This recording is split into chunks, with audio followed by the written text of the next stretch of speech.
Sabi mo itong lawagin, kailangan natin yun.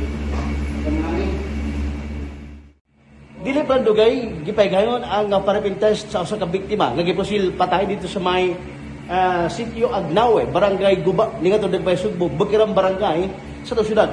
Ang scene of crime operatives sa probinsya sa Sugbo may pahigayon sa parapin test aron sa pagsulta kung kanimo ang biktima nagababuto ba.